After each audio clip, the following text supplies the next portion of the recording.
Hi friends, welcome back to my channel Chandni designs. आज आम 4 कलीर साया कटिंग करवा। वीडियोटी भल लगे वीडियोटी को लाइक करंतु, शेयर करंतु आ चैनल रे नुआ देखुथिले चैनलटी को सब्सक्राइब करि नियंतु। तो चलंतु वीडियोटी को स्टार्ट करिबा। तो देखंतु सांग माने 4 कलीर साया कटिंग करबा पई मु एठी 2 मीटर कपड़ा नेछि। तो प्रथमे आमे कपड़ाटी को डबल फोल्ड करिकि रखि नबा। तापरे आमे तळ साइड रो लाइन टी को सीधा करि नबा। एबे आमे बेल्ट रो मार्किंग करिबा। तो ए लाइन ठारू ऊपर को आमे 4 इंच रो मार्किंग करिबा। तापरे लाइन टी को सीधा करि नबा। एबे आमे बेल्ट को कटिंग करि नबा। एबे आमे आ गोटे बेल्ट कटिंग करिबा। तो सेति पई पुणी थरे 4 इंच रे गोटे मार्क करिबा। आ ए लाइन टी को सीधा करि नबा। तापरे एबे आमे हाको कटिंग करि नबा। तो देखंतु सांग माने मु दीटा बेल्ट कटिंग करि नेछि। एबे आमे बेल्ट को साइड रे रखि नबा। आ कपड़ार खोला साइड रो आमे 1.5 इंच रो मार्क करिबा। कपड़ार लंब जतिकी अछि पूरा कपड़ा ऊपर आमे 1.5 इंच लाखे मार्क करिकी सीधारे पट्टीटा को कटिंग करनबा। ए पट्टीटा हमर छायार तळ साइड रे फोल्ड हेबा पई लागिबो। सेति पई मो 1.5 इंच रो लंबा पट्टीटी कटिंग करिछि। एबे आमे कपड़ाटी को चौड़ा साइड रो डबल फोल्ड करिकी रखिबा। तो देखंतु सांग माने मो कपड़ाटी को डबल फोल्ड करिकी रखि नेछि। तो एबे आमे छायार पूरा लंबाटा नबा। तो मोर छायार पूरा लंबा अछि 35 इंच। 35 इंच रु आमे 1.5 इंच माइनस करनबा। कहीं ना आमर बेल्ट रो चौड़ाटा 1.5 इंच अच्छी। तो बेल्ट रो चौड़ा 1.5 इंच छाड़ी देले आमर आ बंचुछि 33.5 इंच। तो सेति में प्रथमे आमे कपड़ा ऊपर साइड रो हाफ इंच रो गोटे मार्क करिबा। आ ए लाइन टी को सीधा करि नबा। तापर आमे 33.5 इंच रो गोटे मार्क करिबा। तापर तळ साइड रो आमे हाफ इंच रो मार्क करिबा। कहीं ना आमर तळ साइड रो पट्टी जॉइंट हबो। सेति में आमर पूरा लंबाटा हैला 34.5 इंच।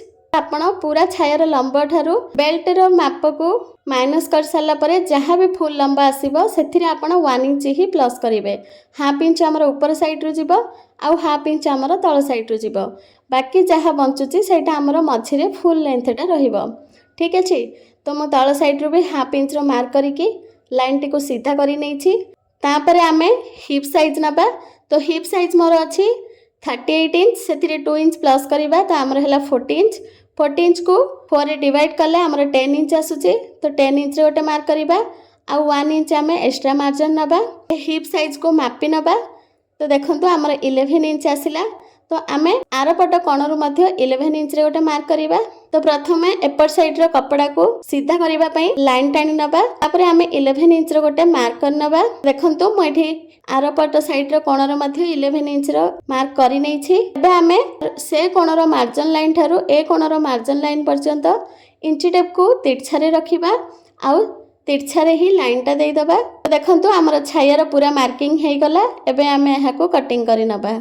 तो प्रथमे तळ साइड रो मु कपड़ाटा को सीधा करिके कटिंग करि नउछि। एबे आमे कलीर मझिरु कटिंग करि नबा। तो देखंतु सांग माने हमर छायार कटिंग हेई गला। एबे आमे एहार सेटिंग करिबा। तो प्रथमे आमे गोटे कली को साइड रे रखि नबा। आ गोटे कलीर सेटिंग करिबा। तो जो सीधा साइड ता आम साइड रे अछि ना ताको प्रथमे मापी नबा। तो देखंतु मोर एठी 34.5 इंच आसुचे।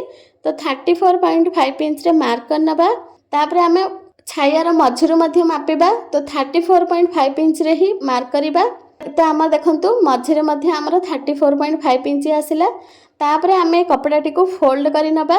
फोल्ड करि नेले ना हमर आरपट साइड रे भी चिन्हटा आसी जिवो। तापरे से चिन्हटी को सीधा करि नबा। तापरे आमे तळ साइड रो कपड़ाटी को सीधा करि नबा। तो एबे आमे हाको कटिंग कर नबा। एबे छायाटा को उल्टै नबा। तापरे आरपट साइड रे मध्ये हमर कपड़ाटा तिरछारे अछि। सेति पई ऊपर साइड रो मध्ये आमे सीधा करिके गोटे लाइन टाणीबा। आउ एहाको कटिंग करि नबा। तो देखंतु हमर छायार गोटे कलीर सेटिंग हेई गला। एबे आमे आरो कलीर मध्ये सेटिंग करिबा। तो सेम मेथड रे आपण कपड़ाटी को प्रथमे मापी नेबे। फुल लेंथ आसिला परे मार्क कर नेबे। तापरे कपड़ाटी को डबल फोल्ड करिके आरपट साइड रे भी निशान लगै नेबे। तापरे मझिरु एम्ति मापी नेबे।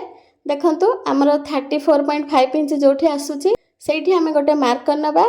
तापरे आमे स्केल को रखिकी लाइन टी को सीधा करि नबा। एबे आमे ए सीधा लाइन ऊपर कटिंग करि नबा।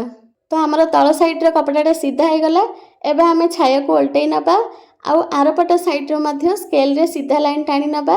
तापरे एहाको कटिंग करि नबा। तो देखो सांग मैंने आमर दीटा जाक छायर कलीर सेटिंग हो गला। दीटा जाक छायर कली को मु एका साथी रखिकी देखौची। देखो सांग मैंने आमर एकदम बराबर अच्छी, ऊपर लाइन भी सीधा अच्छी और तल लाइन भी सीधा अच्छी। तो यहाँ हूँ आमर छायर कली और यहाँ हूँ आमर बेल्ट, यहाँ हूँ आमर तलर पट्टीटा जोटा आमर घेरे लगे। आ भिडियोटी भल लगी भिडियोटी को लाइक करंतु, शेयर करंतु। आ चैनल नुआ देखुथिले चैनल को सब्सक्राइब करि नियंतु।